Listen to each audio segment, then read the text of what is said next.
28వ అధ్యాయము మత్తయి సువార్త 20 వచనం చూడండి. మత్తయి సువార్త చివరి అధ్యాయము చివరి వచనం. నేను మీకు ఏ ఏ సంగతులను ఆజ్ఞాపించుతునో వాటినన్నిటినీ గైకొనవలెనని వారికి బోధించుడి. ఇదిగో నేను యుగ సమాప్తి వరకు సదాకాలము మీతో కూడా ఉన్నానని వారితో చెప్పాను. హల్లెలూయా.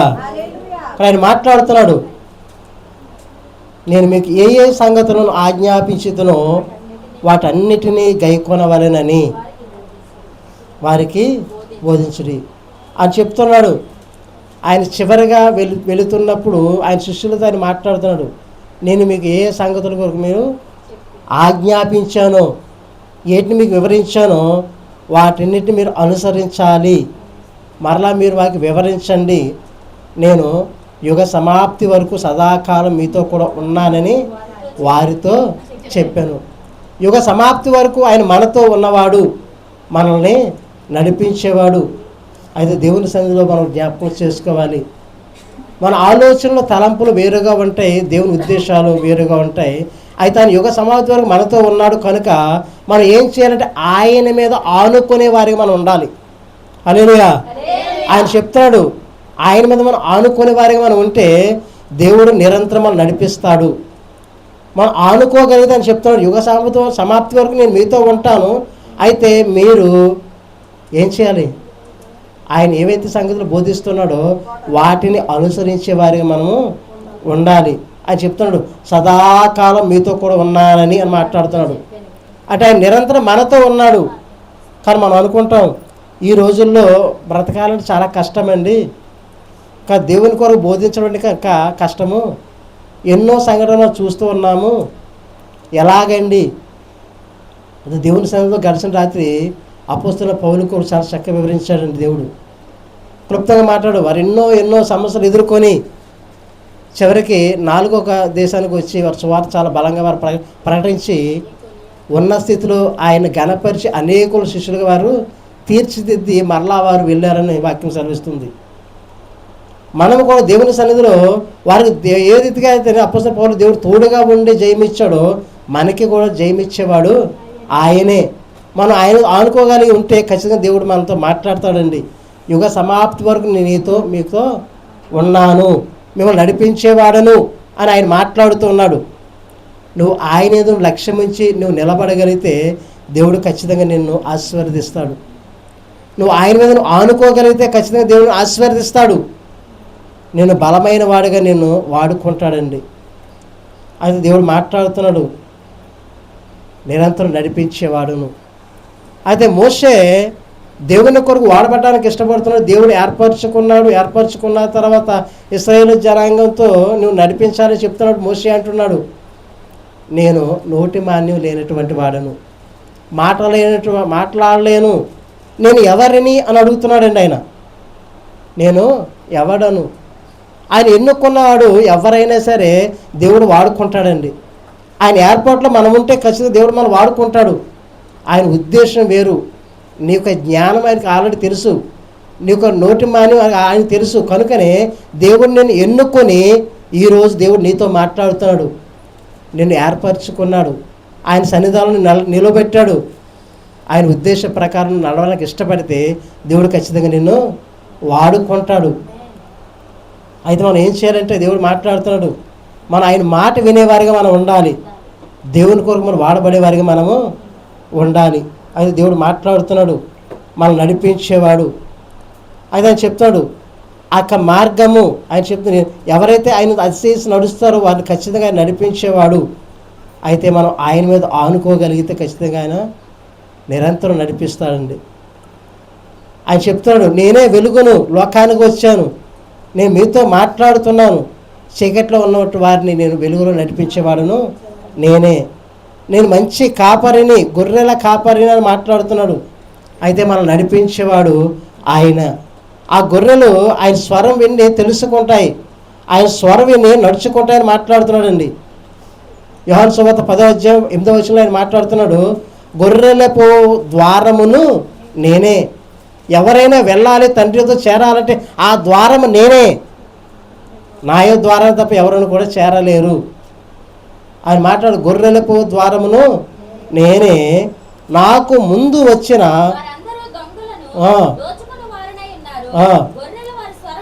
వినలేదు. హల్లెలూయా. ఎందుకంటే ఆయన చెప్తాడు, నా గొర్రెల స్వరము వినును. దేవుని సన్నిధిలో దేవుని బిడ్డలేని వారు ఆయన మాట వినేవారిగా ఉంటారు. ఎవరైనా సరే ఆయనకు లోబడిన వారు, ఆయన ఎన్నుకున్నవారు. ఆయన చెప్తున్నాడు, నా గొర్రెలు నా స్వరం వింటాయి. అంటే గొర్రెలకు ద్వారమును నేనే. ఆయన ద్వారానే మనకు మార్గము, ఆయన ద్వారానే మనం నడిపించబడుతున్నాము. ఆయనే మనల్ని నడిపించేవాడు, నిరంతరం మనతో ఉన్నవాడు. కానీ మనం ఏం చేయాలంటే ఆయన మీద ఆధారపడిన వారి కూడా దేవుడు ఖచ్చితంగా మనల్ని నడిపిస్తాడు. నిత్యం మనం ఎన్నడూ ఆయన విడిచిపెట్టడండి. ఎందుకంటే ఆయన మాట్లాడుతున్నాడు, మంచి కాపరిని. ఆయన ఎవరినైతే ఎన్నుకున్నాడో, ఆయన ఉద్దేశం ఏముందో వాడిని ఖచ్చితంగా వాడుకుంటాడు. అది చివరి వరకు మనం నడిపించేవాడు, నిరంతరం మిమ్మల్ని విడువనవాడు. ఆయన చెప్తున్నాడు, చీకట్లో ఉన్నవాడు వెలుగులోకి నడిపించేవాడు నేనే. చీకటి అంటే పాపముకు, ఆ పాపము నుంచి విడుదల కలిగించేవాడు ఆయనే. దేవుని ద్వారానే మనకు వెలుగు, ఆయన ద్వారా మన సమాధానము, క్షమాపణ, విడుదల, విమోచన దేవుని యొద్దనే ఉన్నది. మనం ఏం చేయాలంటే చీకటి సంబంధులైన మనం వెలుగు సంబంధులుగా మనం నడుచుకోవాలి. ఆయన సన్నిధానం ఆయనకు వాడబడే వారికి మనం ఉండాలి. ఆయన చెప్తున్నాడు, లోకంలో మీకు శ్రమ అని ఆయన శిష్యులు చెప్తున్నాడు. ఆ చిన్ని శ్రమ ఎందుకంటే దేవుడి కొరకు వాడబడాలి, అనేకులు మీరు నడిపించాలని మాట్లాడుతున్నాడు. అయితే ఆయన శిష్యులుగా ఉన్న మనము అనేకులు నడిపించే జ్ఞానం దేవుడు మనకి ఇస్తాడు. అయితే మనం ఏం చేయాలంటే ఆయన మాట వినేవారిగా మనము ఉండాలి. అంటే లోకంలో మీకు శ్రమ, అయితే మీరు ధైర్యం తెచ్చుకొని నేను లోకాన్ని జయించి ఉన్నాను. మీరు కూడా లోకం జయించిన వారిగా మీరు ఉండాలి. లోకంలో ఎన్నో శ్రమలు వస్తాయి, ఎన్నో ఇబ్బందులు వస్తాయి. వాటిని మీరు జయించగలిగితే ఖచ్చితంగా మీరు ఆశీర్వదించబడతారు. ఖచ్చితంగా ఆశీర్వదించబడతారు. దేవునికి ఆశీర్వాదాలు మీరు అనుభవించగలుగుతారు. మనం అంటూ ఉంటాం, ఈ లోకంలో ఈ రీతిగా జీవించకపోతే చాలా కష్టమండి. ఈ రీతిగా నేను అన్యాయం చేయకపోతే నా కుటుంబాన్ని నడిపించుకోలేనండి. అన్యాయపు సంపాదన అది మరణానికి దారితీస్తుంది. దేవుడు చెప్తున్నాడు, నిరంతరం నేను నడిపించేవాడను నేనే అని చెప్తున్నాడు. ధైర్యం తెచ్చుకోండి, నేను లోకాన్ని జయించి ఉన్నాను. మీరు లోకము జయించిన వారిగా ఉండాలి.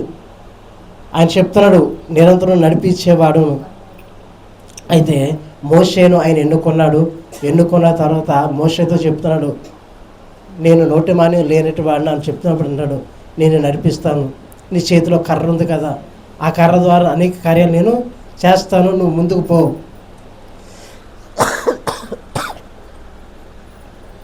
అయితే ఆయన ధైర్యం ఇస్తూ ఉన్నాడు. మనకి కూడా దేవుడు ధైర్యం ఇస్తూ ఉన్నాడు. నిన్ను ఎన్నడూ కూడా నేను విడిచిపెట్టను, కాచి కాపాడేవాడు నేనే. అయితే నువ్వు ఆయన మీద ఆనుకోగలిగి ఉండాలి.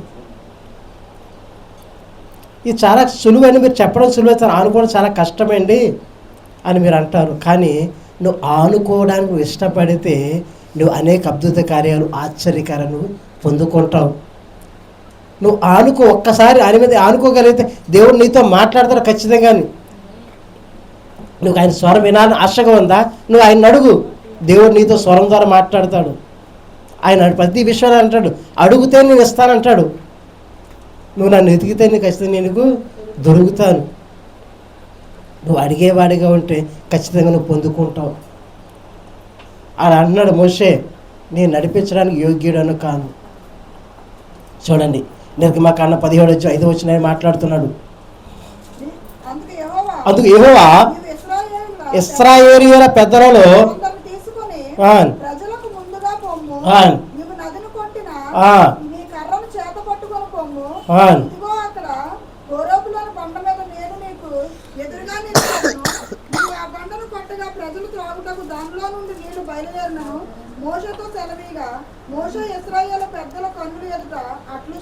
చాలండి. హల్లెలూయా. ఏం చెప్తున్నాడు, నువ్వు వెళ్ళు, నేను నీకు ముందుగా ఉంటాను అని చెప్తున్నాడు. నువ్వు వెళ్ళడమే కాదు, ఆ ఆశ్చర్య కార్యాలు నీతో ఉన్న జనులే కాదు, అక్కడ ఉన్న పెద్దలను కూడా నువ్వు తీసుకొని వెళ్ళు, వారి కూడా కార్యాలు వారు చూడాలి. ఇశ్రాయేలు పెద్దలు కొంత తీసుకొని ముందుగా నువ్వు పోవు, ఆ నదిని కొట్టిన నీ కర్రను చేత పట్టుకొని పొమ్ము అని చెప్తున్నాడు. హేరేబులోకి వెళ్ళాడు, ఆ బండ యొద్ద నిలబడ్డాడు. దేవుడు ఆయన ఎదురు నిలిచి ఉన్నాడు. అయితే ఆ బండను కొట్టగా ప్రజలను నీళ్ళు తాగుటకు చక్కని నీరు వచ్చింది. అసలు బండను కొట్టడానికి కారణం ఏంటంటే, అక్కడ ఇశ్రాయేలు జనాంగాన్ని మోషే చేతికి అప్పచెప్పిన మోషేను వారు అడుగుతున్నారు, ఏమంటే అరణ్య ప్రాంతం ముందు మమ్మల్ని ఎందుకు తీసుకువచ్చాం, ఈ అరణ్య ప్రాంతాలు ఎందుకు తీసుకువచ్చాడని మోషే చెప్తాడు. మీ యొక్క శ్రమలు ఇబ్బందుల నుంచి విడుదల కొరకు దేవుడు నన్ను ఏర్పరచుకున్నాడు. అయితే దేవుడు చెప్తున్నాడు, మోషేను ఎన్నుకోవడానికి కారణం మోషే లేనటువంటి వాడు కాదు, సంపద లేనటువంటి వాడు కాదండి. చక్కని సంపద కలిగినటువంటి వాడే అతన్ని ఎన్నుకున్నాడు. ఐశ్వర్యంతో 40 సంవత్సరాలు సంతోషంగా గడిపినటువంటి వ్యక్తి, ఎటువంటి ఇబ్బంది లేని వ్యక్తి. అలాంటి వ్యక్తిని దేవుడు ఎన్నుకొని అరణ్య ప్రాంతం ముందు ఆయన నిలబెట్టి, నేను గొర్రెల కాపరిగా నేను చేస్తానని చెప్పాడు. గొర్రెలు నడిపించే నాయకత్వ స్థితిలో ఆయన తీసుకొస్తానని చెప్పాడు. అక్కడ ఆయన మాట్లాడుతున్నాడు, నేను నడిపిస్తాను అన్నప్పుడు ఆ ఇశ్రాయేలు జనాంగం తీసుకువచ్చారు. ఇశ్రాయేలు జనాంగం అంతా మోషేను మీద సనుక్కుంటున్నారండి. ఏం చేస్తున్నారండి? అలుగుతున్నారు. ఏం మాట్లాడుతున్నారు? ఎందుకు నన్ను తీసుకొచ్చావు అంటే, అంతవరకు ఇశ్రాయేలు జనాంగము ఏం చేశారండి? చక్కని సంతోషాన్ని అనుభవించారు వారు అక్కడ లేదు. ఎన్నో శ్రమలు, ఇబ్బందులు, ఎన్నో కష్టాలు, ఆ మట్టి తొక్కడము, ఎన్నో ఇబ్బందులు పడుతూ ఉంటే వారిని విడిపించి ఆ మోషే తీసుకొచ్చాడు. తీసుకొచ్చి అరణ్య ప్రాంతంలో అంతవరకు సంతోషాన్ని అనిపించిన మోషే 40 సంవత్సరాలు దేవుని కొరకు వాడబడడానికి ఇష్టపడుతున్నాడు. ఆ అరణ్య ప్రాంతంలో వారు నడిపిస్తున్నప్పుడు వారు సనుక్కుంటున్నారు, ఎందుకు మమ్మల్ని చంపడానికి తీసుకొచ్చావా? ఈ అరణ్య ప్రాంతం నీళ్లు లేవు, ఏమీ లేవు, ఎందుకు మమ్మల్ని ఈ స్థలాన్ని నడిపిస్తున్నావు అని వారిలో వారు సనుక్కుంటున్నారు. ఆ సనుగు దేవుడికి అస్సలు ఇష్టం లేదు. దేవుని సన్నిధిలో సంతోషంగా నువ్వు అడిగితే దేవుడు కార్యం చేస్తాడు. ఆయన అంటున్నాడు, నువ్వు అడుగు, నేను ఇవ్వకపోతే నువ్వు అడుగు అన్నాడు, నీ కార్యం చేస్తానన్నాడు. కానీ నువ్వు అడిగేది కూడా నువ్వు హృదయపూర్వకంగా నువ్వు అడగాలి. 2 తలంపుల మధ్య నువ్వు అడగకూడదు. దేవుని సన్నిధిలో నీ హృదయపూర్వకంగా దేవుని సన్నిధిలో విరిగిన హృదయ అడిగితే ఖచ్చితంగా దేవుడు కార్యం చేస్తాడండి. ఖచ్చితంగా ఆయన మాట్లాడుతున్నాడు, నేను నడిపిస్తాను అని చెప్తున్నాడు. ఆ బండ యొద్ద నిలబడి మోషే ఆ కొట్టగా అనేకులకు నీళ్లు తాగడము చూస్తున్నాం. వారిలో నిరాశ పోయింది, ఆశ పెరిగింది. ఆ ఎడారిలో వారు సాక్షాత్తంగా వారు నిలిచి ఉన్నారు. మోషేను వాడుకున్నాడు. అయితే దేవుని సన్నిధిలో ఆయన నడిపిస్తూ ఉన్నాడు. అనేకులు నడిపించడానికి దేవుడు ఇష్టపడుతున్నాడు. అయితే నువ్వు ఏ రీతిగా ఉండాలంటే దేవుని సన్నిధిలో నిలబడి ఆయన అడిగేవారుగా నువ్వు ఉండాలి. అయితే దేవుని సన్నిధిలో ఆ మోషేకు ట్రైనింగ్ ఇస్తున్నాడు, ఏ రీతిగా ఉండాలి, ఎలా నడవాలి, ఎలా చేయాలి, ఇవన్నీ కూడా ఇస్తున్న ట్రైనింగ్లో కూడా దేవుని ఎప్పుడు కూడా సరిగినట్టుగా లేదండి, ఎప్పుడు కూడా సంతోషంతో నడుస్తూ ఉన్నాడు. అలాంటి నోటి మాన్యం లేనటువంటి వ్యక్తి పరువు ఎదుట నిలబడి యుద్ధంలో గెలవడానికి దేవుడు వాడుకున్నాడండి. ఎర్ర సముద్రం 2 పాయలుగా చేయడానికి దేవుడు వాడుకున్నాడు. ముందు అన్నాడు, నేను ఎవడిని ఎందుకు ఎలా వాడగలను అన్న వ్యక్తి దేవుడు వాడుకుంటూ ఉన్నాడు. మనం అనుకుంటాం, అస్సలు నేర్పరిని కాదు, జ్ఞానవంతుని కాదు, అసలు నా చదివే రాదు, నేను దేవుని కొరకు ఎలా సువార్త ప్రకటన చేయగలను అని నువ్వు అనుకుంటావు. పరిశుద్ధుడు నీతో ఉంటే ఆ ఆత్మచేత ఖచ్చితంగా నువ్వు వాడబడగలుగుతావు. నీకు తెలియకుండా దేవుడు నీతో మాట్లాడిస్తాడు, అనేకుల హృదయాలు కదిలింప చేస్తాడని దేవుడు. నువ్వు నమ్మితే దేవుడు కార్యం నువ్వు చూడగలుగుతావు. ఆ మోషే నమ్మాడు కనుకనే దేవుని మాటకు లోబడి వెళ్ళాడండి. అలాంటి వ్యక్తి దేవుని సన్నిధిలో నిలబడి వాడబడుతున్నాడు. అయితే దేవుని సన్నిధిలో మనం జ్ఞాపకం చేసుకుందాం, దేవుడు ఆయన వాడుకోవడానికి ఇష్టపడుతున్నాడు. నిత్యము చూడండి, నిర్గమకాండం 3వ అధ్యాయము 1వ వచనం ఒకసారి చూడండి.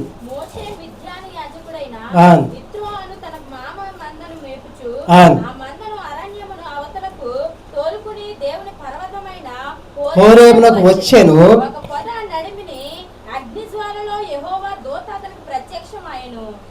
చూచినప్పుడు అగ్ని వలన పొద మండుచుండెను గాని పొద కాలిపోలేదు. అప్పుడు మోషే ఆ పొద ఎలా కాలిపోలేదు ఆ తట్టు వెళ్ళి ఈ గొప్ప వింత చూచెదనే అనుకోనేను. హల్లెలూయా అని మాట్లాడుతున్నాడండి. దేవుని యొక్క ఆశ్చర్యకార్యాలు వింత కార్యాలు చూస్తూ ఉన్నాడు. ఎలా కాలిపోతుంది అసలు ఇది? అది మండుతుంది, పెద్ద అగ్ని వస్తుంది, కానీ కాలట్లేదు.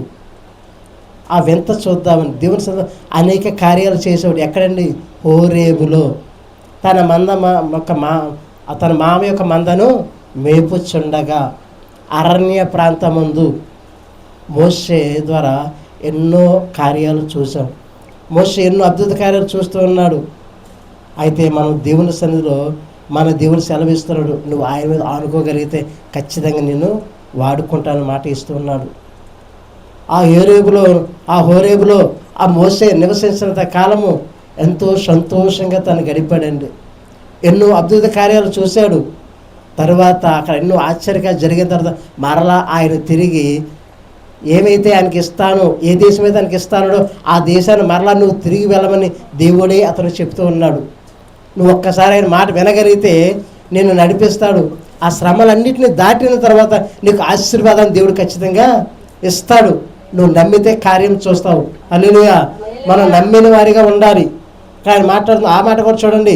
ద్వితీయ ఉపదేశకాండం 1వ అధ్యాయం 6వ వచనంలో ఆయన మాట్లాడుతున్నాడు.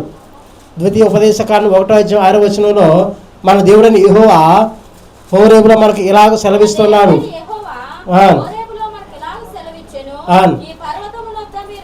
నివసించినంత కాలము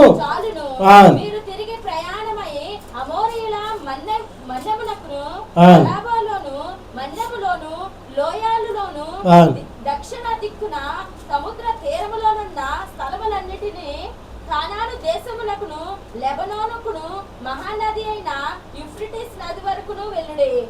ఇదిగో ఆ దేశమును మీకు అప్పగించి తిని మీ పితరులైన అబ్రహామును ఇస్సాకు యాకోబులకును వారి తరువాత సంతానములకును ఇచ్చేదనని నేను ప్రమాణం చేసిన దేశాన్ని స్వాధీనపరచుకొనుడి. హల్లెలూయా అని చెప్పి వారి తర్వాత దేశాన్ని మీకు ఇస్తానని నేను ఆల్రెడీ మీకు మాట ఇచ్చాను. ఇచ్చిన మాట ప్రకారం మీరు వెళ్ళి ఆ దేశాన్ని మీరు స్వాధీనపరచుకొని మీరు అక్కడ జీవించండి అని మాట్లాడుతున్నాడు. ఎప్పుడైతే నువ్వు ఆయన మీద ఆధారపడ్డావో ఖచ్చితంగా మనం నడిపిస్తాడండి. ఖచ్చితంగా మనం వాడుకుంటాడు. నువ్వు ఆయన మీద ఆనుకోగలిగే దేవుడు నిన్ను ఎన్నడూ కూడా విడిచిపెట్టడండి. మోషే అంతటి వాడిని దేవుడు వాడుకున్నాడు.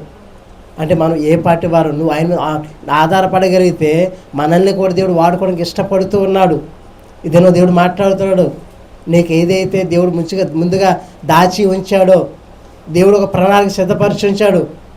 రేపటి దినాన్ని నువ్వు ఏదైతే అనుభవించబోతున్నావో దాన్ని దాచి ఉంచాడు. అది అనుభవించే కృప దేవునికి ఇవ్వబోతూ ఉన్నాడు. కనుక మనం ఏం చేయాలంటే ఆయన మాట చొప్పున నువ్వు నడవగలిగితే ఖచ్చితంగా ఆశీర్వాదాన్ని పొందుకోగలుగుతావు. అవన్నీ అనుభవించగలుగుతావు. అనుభవించాలి అంటే ఆయన మాట వినేవాడుగా నువ్వు ఉండాలి. ఆయన చెప్తూ ఉన్నాడు. అయితే ఆయన చేసిన ప్రతి ఒక్క తప్పును బట్టి ఆయన వెళ్ళిపోతూ ఉన్నాడు. అయితే వెళుతున్నా చెప్తున్నాడు, నీ తర్వాత మరొకరు నువ్వు అభిషేకించు, వారిని కూడా నాయకత్వ స్థితిలో నువ్వు నిలబెట్టని మాట్లాడుతున్నాడు. అయితే ఆయన చెప్తున్నాడు, నువ్వు లేచి 40 రాత్రి 40 పగళ్ళు నువ్వు ప్రయాణం చేయవలసిన అవసరం ఉంది అని, ఈ రాత్రి నువ్వు భోజనం చేసిన ప్రయాణానికి సిద్ధమవ్వు అని మాట్లాడుతున్నాడు. మాట్లాడిన వెంటనే మాటకు లోబడి తను వెంటనే భోజనం చేశాడు. చక్కగా మరలా పడుకున్నాడు. పడుకున్న దేవుడు మరలా లెక్కటి చెప్తాడు, నువ్వు ప్రయాణం సిద్ధమవ్వు, నువ్వు బయలుదేరి వెళ్ళని చెప్తున్నాడు. 1 రాజుల గ్రంథం 19:8 వచనంలో.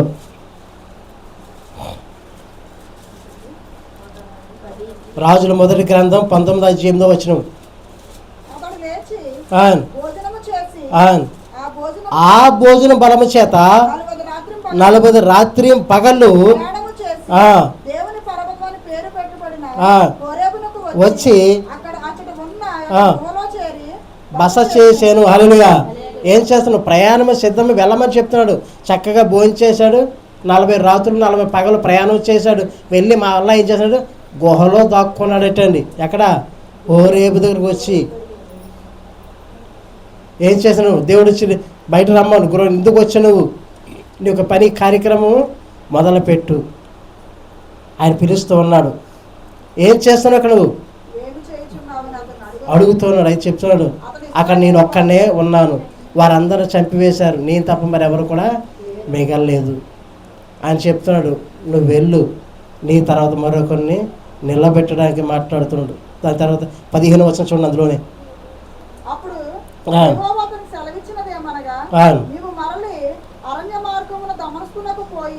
దానిలో ప్రవేశించి సిరియా దేశం మీద హజాయేలునకు పట్టాభిషేకము చేయము. ఇశ్రాయేలు వారి మీద నిషుకుమారుడైన యెహోషువకు పట్టాభిషేకము చేయము. నీకు మారుగా ఉండుటకు అబెర్మోవలకుడైన షాఫాతు కుమారుడైన ఎలీషాకు అభిషేకము చేయము. హల్లెలూయా అని చెప్తాను. నీకు మారుగా నువ్వు అభిషేకం చేసేవాడు నువ్వు, నీకు మారుగా నువ్వు వాడుకునేవాడుగా నువ్వు. ఎందుకని చెప్తాడు, నిన్ను తర్వాత మరొకరిని ఆయన ఎన్నుకుంటాడు. నువ్వు నిలబడగలిగితే, నువ్వు వాడబడగలిగితే ఖచ్చితంగా నేను ఆశీర్వదిస్తాడు. నిన్ను నడిపించేవాడు, నిరంతరం నిన్ను విడువని వాడు దేవుడు. అలాంటి దేవుని నువ్వు నిలబడగలిగితే అనేక ఆశ్చర్యకార్యాలు చేస్తాడు. నువ్వేం చేయాలంటే ఆపత్త కాలం నుండి యెహోవా మీద ఆయన మొర్రపెట్టి ప్రార్థించగలిగితే కార్యం నువ్వు పొందుకోగలుగుతావు. ఆయన చెప్తున్నాడు, నేను విడిపిస్తాను, నిన్ను మహింపరుస్తాను. దేవుడు మాట్లాడుతున్నాడు. ఎప్పుడు ఆపత్కాలంలో నువ్వు మొర్ర పెట్టేవాడిగా ఉండాలి, నువ్వు ఆయన ఆశ్రయించేవాడిగా నువ్వు ఉండాలి. దేవుడు మాట్లాడుతున్నాడు, నిరంతరం నడిపిస్తాను, నిన్ను ఎన్నడూ కూడా విడిచిపెట్టని మాట్లాడుతున్నాడు. చీకటి సంబంధం నిన్ను వెలుగు సంబంధం మారుస్తానని మాట్లాడుతున్నాడు. నడిపించేవాడు, నిత్యము మనతో ఉన్నవాడు దేవుడు. అయితే మనం ఏ రీతిగా ఆశీర్వదిస్తాను అంటే నిరంతరం నేను విడిచిపెట్టనని మాట్లాడుతున్నాడు. చూడండి ఆ మాట, అందులోనే యెషయా గ్రంథం 42:16 చాలా చక్కని మాట మాట్లాడుతున్నాడు. చూడండి,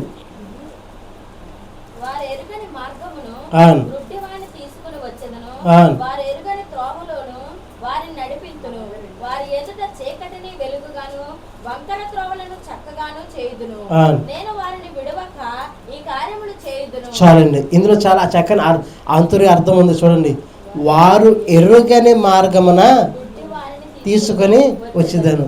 హల్లెలూయా అని చెప్తున్నాడు. వారు ఎరుగని మార్గము, గుడ్డి వారు. ఇది ఏ రీతిగా గుడ్డివారండి? శారీర సంబంధమైన గుడ్డివారు. దేవుని సన్నిధిలో వాళ్ళు చెప్తాను, ఎరుగని మార్గము, దేవుడు దాచి ఉంచిన మేలులు ఆశీర్వాదాలు మనం అనుభవించాలి అంటే దేవుని సన్నిధిలో మన హృదయం తెరిచి కుమ్మరించే వారిగా మనం ఉండాలి. మనం ఎరుగని మార్గము, దేవుడు దాచి ఉంచిన మేలులు అనుభవించే వారిగా మనం ఉంటాము.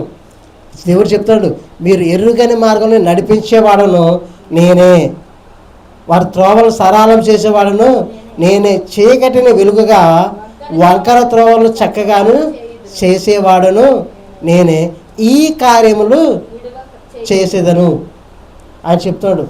చీకటిని వెలుగుగా ఆయన మాట్లాడదు, నిత్యమే నడిపించేవాడను నేనే, నీతో ఉన్నవాడను.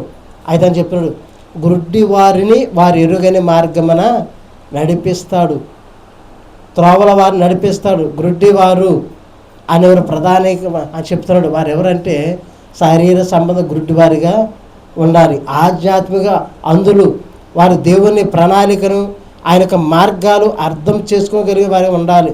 అర్థం చేసుకోలేకపోతున్నారు. వారు బబులోను చెరలో విడిపించబడినప్పుడు, వారు దిక్కు లేకుండా స్థితిలో ఉన్నప్పుడు, భవిష్యత్తులో వారు ఏమిటో వారి స్థితిగతులు ఏంటో వారు తెలియని స్థితిలో ఉన్నప్పుడు వారు నడిపించిన వాడు దేవుడు. గుడ్డివారు బిలాము గుడ్డివాడుగా ఉన్నంతసేపు దేవుడు చేయి పెట్టి నడిపించాడు. తర్వాత కన్నులు తెరచబడినప్పుడు ఏ రీతిగా వాడబడ్డాడో చూస్తూ ఉన్నాం. దేవుని సన్నిధిలో నీ చేయి ఆయన మీద పెట్టగలిగితే దేవుడిని నడిపిస్తాడండి. ఆ కన్ను చూస్తే ఆ గుడ్డివాడిగా ఉన్నంతసేపు దేవుడు వాడుకున్నాడు. తర్వాత తన కళ్ళు తెరవబడినప్పుడు తన యొక్క కన్నులు అనేక వస్తువుల మీద పట్టడం చూస్తూ ఉన్నాం. లోకంలో మన ఆలోచనలు తలంపులు ఏ రీతిగా ఉంటాయంటే లోకం మీద ఎక్కువ ఆశ, లోకంలో ఎక్కువ కోరికలు, మక్కువ. చెప్తాడు, వారు ఎర్రగనే మార్గం వారికి నడిపిస్తాను. తెలియని త్రోవల్లో దేవుని సన్నిధిలో దేవుడు నడిపించేవాడు. బబులోను నుంచి యెరూషలేము వారు తిరిగి వెళ్ళే మార్గము వారు తెలియలేదు. అయితే వారు ఆ రీతి వారు నడిపించారు. వారి జీవితం కోసం వారు గొప్ప ప్రణాళిక దేవుడు నడిపించే స్థితి చూస్తూ ఉన్నాం. వారు నడిపించాడు. పూర్వీకులకు అనుభవాలను బట్టి మనం నడుచుకోవాలి. దేవుని సన్నిధిలో మనం ఆయన మాట్లాడుతున్నాడు. మనం ఎందుకు ఆ స్థితిలో ఉన్నాం? ఆయన సవాలు విసురుతున్నాడు. నిత్యము నేను నడిపించేవాడు నేనే, వాగ్దానం చేసి ఉన్నాడు, నేను విడిచిపెట్టాను. చీకటిలో ఉన్నవారిని వెలుగులోకి నడిపించేవాడను నేనే, వంకర త్రోవను చక్కని మార్గంలో చేసేవాడు నేనే. చీకటి పాపములకు గుర్తుగా ఉంది. వారి జీవితంలో వంకర జీవితం, దుఃఖాకరము, బాధ, వేదన, చీకటి సంబంధమైన క్రియలు ఇవన్నీ కూడా దేవుడు విడిపిస్తానని మాట్లాడుతున్నాడండి. వెలుగు సంబంధం అంటే విమోచన, పరిశుద్ధత, దేవుని ఆత్మ సంబంధులు, దేవుని కొరకు వాడబడిన వారు, ఆయన ఇచ్చిన వాగ్దానం నెరవేర్పు, వెలుగు సంబంధులు. ఆయన మాట్లాడుతాడు, మీరు చీకటి సంబంధులు కాక వెలుగు సంబంధుల వల్లే మీరు ఉండాలని మాట్లాడుతూ ఉన్నాడు. మన అజ్ఞాన దిశ ఏ రీతిగా ఉందని ఆ వెలుగు సంబంధుల వలె అజ్ఞాన దిశ నుంచి మనం మారి దేవుని వెలుగు సంబంధంలో క్రీస్తుతో ఆ సత్యము, జ్ఞానోదయము మనం పొందుకొని నడుచుకునే వారికి మనము ఉండాలి. వంకర త్రోవలు అని మాట్లాడుతూ వంకర త్రోవలు చక్కగా మారుస్తాను మాట్లాడుతున్నాడు. మన ప్రయాణంలో ఎదురయ్యే ఇబ్బందులు, కుటుంబంలో ఎదురయ్యే సమస్యలు, ఆందోళనలు, ఇవన్నీ కూడా ఆ అడ్డంకులు ఇవన్నీ కూడా దేవుడు తీసివేసి అన్ని సమస్యల నుంచి విడుదల కలిగచేసి నేను నడిపిస్తానని మాట్లాడుతున్నాడు. ప్రతి పరిస్థితి చక్కదిద్దుతానని దేవుడు మాట్లాడుతున్నాడు. కనుక దేవుని యొక్క సర్వశక్తిని మనం నమ్మి ఆయన సంరక్షణ మనం నడవగలిగితే ప్రతి వంకర త్రోవలు ఆయన తీసివేసి నేను నడిపించేవాడు. ఆయన చెప్తున్నాడు, జీవితంలో ఎదురయ్యే ప్రతి సమస్యలు కూడా చాలా చిన్నవే, అలాంటివన్నీ కూడా దేవుని సన్నిధిలో మీకు పోగొడతాను, మేము దేవునికి మార్గదర్శిగా ఆయన మార్గంలో మేము నడిపిస్తానని మాట్లాడుతున్నాడు. అయితే ఆయన మాట్లాడుతున్నాడు, ఈ కార్యములు నేను చేస్తాను. అందులో చివరిలో మాట్లాడుతున్నాడు 42:16లోని ఈ కార్యములన్నీ నేను చేసేదాను. ఈ కార్యములు అంటే దేవుడు మన శక్తివంతమైన ఆత్మచేత మనం నడిపిస్తాడు అని చెప్తున్నాడు. ప్రతి ఒక్కరిని నడిపించేవాడు, చివరి వరకు నీ తోడుగా ఉంటాను. ఇంత మత్తయి సువార్త 28:20 మాట్లాడుతున్నాడు, చివరి వరకు ఉంటాను, నిన్ను నేను విడువను అని మాట్లాడుతున్నాడు. ఆయన యొక్క శక్తి అనుభవం అనుభవించడం వరకు మనం ఉండాలి. దేవుడు చెప్తాడు, నేను విడిచిపెట్టను. ఆయన చేసిన వాగ్దానం ఖచ్చితంగా అనుభవిస్తాం. దేవుడు తన ప్రజలు ఎన్నటికీ ఆయన విడిచిపెట్టేవాడు కాదండి. ఆయన ప్రారంభిస్తే చివరి వరకు ఆయన నడిపిస్తాడు. నువ్వు ఆయన మీద ఆనుకోగలిగితే చివరి వరకు నేను విడిచిపెట్టడండి. ఆయన విడువకొని నడిపిస్తాడు. ఎందుకంటే నీ జీవితం, నీ యొక్క భవిష్యత్తు నువ్వు ఆయన మీద ఆధారపడి నీ యొక్క సమస్త భారమును ఆయన భుజం మీద వేయగలిగితే నీ భారమును తీసివేసేవాడు ఆయనే. దేవుడు చెప్తున్నాడు, తానే లోకానికి వెలుగు, వెలుగు సంబంధంలో ఉండాలి. దేవుడు చెప్తున్నాడు, నిత్యము నిరంతరం మిమ్మల్ని నడిపిస్తాను ఆయన మాట్లాడుతున్నాడు. అయితే ఇందులో మరొక చక్కని మాట చూసి ముగించుకోవచ్చండి. ఎహెజ్కేలు గ్రంథం 17:24 ఒక్కసారి జ్ఞానందమండి. ఎహెజ్కేలు గ్రంథం 17:24 దాని కొమ్మల నీడను అవి దాగును, ఘనమైన చెట్టును నీచమైనది గాను ఘనమైనది గాను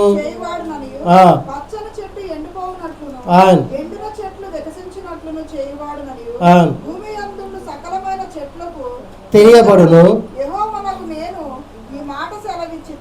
నేనే దాన్ని నెరవేర్చి తిని. హల్లెలూయా. ఆయన చాలా చక్కని మాట మాట్లాడుతున్నాడండి. ఏం చెప్తున్నాడు? దాని కొమ్మల నీడను దాగును. ఆయన మాట్లాడుతున్నాడు, ఘనమైన చెట్టును నీచమైన చెట్టుగాను, నీచమైన చెట్టును ఘనమైన చెట్టుగాను అని చెట్టుగా పోలుస్తున్నాడు. ఎందుకంటే మనం అనుకుంటే మనకు గర్వము, మన స్థితిగతులు ఏ రీతి ఉంటే నా అంత తోడు లేరు, నాకున్న ధనము ఎవరికీ లేదు, నాకున్న పలుకుబడి ఎవరికీ లేదు అని ఎప్పుడైతే నువ్వు గర్వంతో విర్రవీగుతూ ఉన్నావో దేవుడు నిన్ను ఖచ్చితంగా ఆ తగ్గింపు స్వభావం లోతుని నీకు తెలియజేస్తాడండి.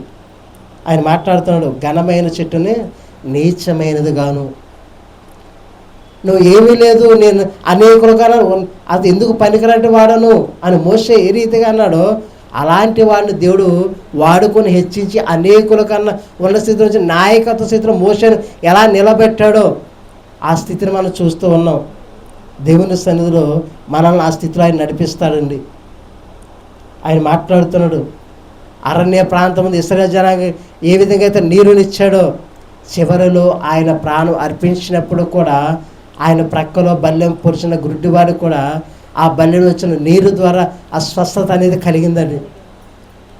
చివరిలో కూడా ఆయన ప్రాణం విడిచేటప్పుడు కూడా స్వస్థత కార్యం చేసేవని వెళ్ళాడండి. మనం జ్ఞాపకం చేసుకుందాం. ఆయన వాగ్దానం ఇచ్చాడంటే వాగ్దానం నెరవేర్పు ఖచ్చితంగా జరిగి తీరుతుంది.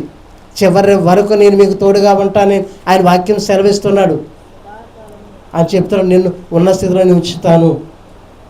అలాగే మాట్లాడుతున్నాడు, పచ్చని చెట్టు ఎండిపోవునట్టును ఎండిన చెట్టు వికసించినట్లును చేయవాడు నేనే, భూమి యందున్న సకల చెట్లకు తెలియబడును, సకల జనాంగం అందరికి తెలియజేసేవాడు ఆయనే అనుకుంటాం. నా అంత తోడు లేదు, నా జ్ఞానం ఎవ్వరికి లేదు, కానీ నీవు అంతటి గర్వంతో నిన్ను తీసి ఆ స్థానంలో మరొకరిని దేవుడు పెడతాడు అని చెప్తాడు. ఈ మాట సెలవిచ్చితే నేనే దాన్ని నెరవేర్చితిని. మాట ఇచ్చినవాడు ఆయనే, దాన్ని నెరవేర్చేవాడు కూడా ఆయనే. అదే 17:22 చూడు ఒకసారి.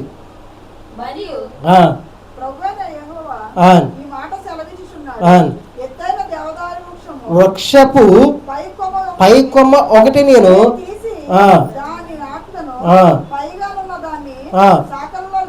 లేతదాన్ని త్రుంచి హల్లెలూయా. ఆయన చెప్తున్నాడు, ఈ మాటకు అర్థం బళ్ళు వాడలు బళ్ళు అవ్వడం అంటే ఇదే. ఆయన మాట్లాడుతున్నాడు, ఈ మాట సెలవిస్తున్నాడు. ఏం చెప్తున్నాడు, ఎత్తైన దేవదారు వృక్షపు పై కొమ్మ ఒకటి, ఆ చెట్టే పొడవైంది దేవదారు వృక్షం, దాని చిగురు కొమ్మను తీసివేసి ఎక్కడ వేస్తానండి, నాటుతానన్నాడండి. చిగురు కొమ్మ, నీలో గర్వము అహంకారముడిని తీసివేసి దాన్ని మరలా నాటుతాడు. నాటిన తర్వాత దాని నుంచి వచ్చే రెమ్మలు ఉంటాయి చూసావా అని చెప్తాడు. దాని శాఖలు విభజింపబడిన శాఖలు రెమ్మలు వచ్చి చిగురును తీసి ఏం చెప్తాను, అత్యున్నత పర్వతం మీద దాన్ని నాటుదును. హోరేబు కొండ మీద, అతిపెద్ద కొండ, దాని మీద నిన్ను మరలా పెద్ద రానుగా దేవదారు వృక్షం వల్ల నేను ఎదిగింప చేసేవాడను నేనే. మనం అనుకుంటాం ఫలానా వ్యక్తి ముందు నేను ఎందుకు పనికిరానండి, అలాంటి వ్యక్తిని తగ్గింప చేసి నిన్ను మరలా నాటి అత్యున్నత శిఖరం మీద నేను ఆశీర్వదిస్తానని దేవుడు వాక్యం సెలవిస్తుంది. ఖచ్చితంగా ప్రతి ఒక్కరిని ఆశీర్వదించేవాడు. నువ్వు ఆయన మీద ఆనుకోగలిగితే దేవుడు నిన్ను బలమైన వాడిగా నేను చేస్తాడు. నీకు తృష్ణ, ఆశ, ఆ భారము సమస్తం ఆయన మీద నువ్వు పెట్టాలి అని చెప్తాడు. చివరి వరకు నిన్ను విడిచిపెట్టను, విడువను, ఈ కార్యము నేను చేస్తాను అని మాట్లాడుతున్నాడు. మనం నాటేవాడు ఆయనే, నడిపించేవాడు ఆయనే. ఆయన మాట్లాడుతున్నాడు, వీరు ఎరుగని మార్గమున గ్రుడ్డివారిని తీసుకొని వస్తాను. గ్రుడ్డివారు మన దేవుని సన్నిధిలో ఆత్మీయంగా ఉండాలి, శారీరకంగా మన గ్రుడ్డివారిగా జీవించాలి. ఎందుకంటే దేవుని సన్నిధిలో శరీరము బలహీనమైనది, శరీర క్రియలు విడిచిపెట్టాలి. దేవుని సన్నిధిలో ఆత్మీయంగా మన బలమైన వారిగా దేవుని హస్తము మనం నడిపించబడాలి. దేవుడే మనం నడిపిస్తారని మాట్లాడుతున్నాడు. నువ్వు నడిపించబడడానికి నువ్వు ఆయన యొక్క కృపనికి తోడే ఉంటే ఖచ్చితంగా ఆశీర్వదిస్తాడు. నువ్వు ఆయన ఆనుకోగలిగితే ఖచ్చితంగా నేను బలమైన వాడిగా నేను చేస్తాడండి అని చెప్తున్నాడు. నిత్యం నేను విడిచిపెట్టను. చివరికి ఆయన అప్పగించేటప్పుడు కూడా శత్రువులైన 2 రాజులు కూడా కలిసిపోయారు. ఆ 2 రాజులు కలిసి ఆయన శిలువ మరణానికి అప్పగించిన తర్వాత ఆయన మరలా పునరుత్థానంగా తిరిగి లేచాడండి. హల్లెలూయా. శత్రువులు కలిసి ఆయన మరణానికి అప్పగించారు. దేవుని క్రియ, దేవుని కార్యం అది. కనుకనే దేవుడు మరలా మన కొరకు తిరిగి లేచి ఉన్నాడు. ఆయన ఆశ్చర్యకార్యం చేసేవాడు. ఆయన మాట వాగ్దానం ఇచ్చాడు, నేను చివరి వరకు నేను విడిచిపెట్టను. ఆయన నడిపించేవాడు, బలమైన దుర్గము. మోషేను వాడుకున్నాడు, చాలా చక్కగా ఒక నాయకత్వ స్థితిలో తీసుకువచ్చాడు. తర్వాత ఆయన ద్వారా ఎన్నో కార్యాలు దేవుని సన్నిధిలో వాడబడడం మనం చూస్తూ ఉన్నాం. ఒక నాయకత్వ స్థితిలో ఆయన తీసుకువచ్చాడు, నడిపించే నాయకత్వము. మనం ఏ రీతిగా ఉండాలంటే అనేకులకు పైవాడిగా ఉండాలి. దేవుడు జ్ఞానం చెప్పిన అనేకులు నడిపించిన వారిగా మనం ఉండాలి. ఆయన కృపలో మనమందరము మనం నడిపించబడితే దేవుని జ్ఞానంతో మన బలమైన వారిగా ఆశీర్వాదం అర్హులుగా మనం నిలబడుతాం. కనుక ప్రతి ఒక్కరికి జ్ఞాపకం చేసుకుందాం, దేవుని మీద భారం పెడదాం. ప్రతి ఒక్క హృదయ తలంపులు సమస్తం ఆయన తుడిచివేసేవాడు, ఆయన ఆశీర్వదించేవాడు. ఆయన వాగ్దానం ఇచ్చాడంటే వాగ్దానం నెరవేర్పు చివరి వరకు నీకు తోడే ఉండి నిన్ను ఆశీర్వదించేవాడు నేను వాక్యం సెలవిస్తుంది. నీ హృదయ తలంపులు ఆలోచన సమస్తం ఆయన మీద పెట్టి నీ భారం నీ యావత్తు కూడా ఆయన మీద పెడితే నీ యొక్క భుజంలో భారం తేలిక చేసేవాడు ఆయనే. కనుక నువ్వేం చేయాలి? ఆయన మీద ఆధారపడగలిగితే దేవుడు ఖచ్చితంగా నిన్ను విడిచిపెట్టడు. నిరంతరం నీకు తోడుగా ఉండి నిత్యం నిన్ను ఆశీర్వదించి ఆయన ఇచ్చే వాగ్దానం ఏమైతే ఇచ్చాడో వాగ్దానం నెరవేర్పు ఖచ్చితంగా జరుగుతుంది. నమ్మగలిగితే నీ యొక్క ప్రార్థన ఆయన దేవుడు సఫలం చేసి నేను ఆశీర్వదించును గాక. ప్రార్థన చేసుకుందామండి.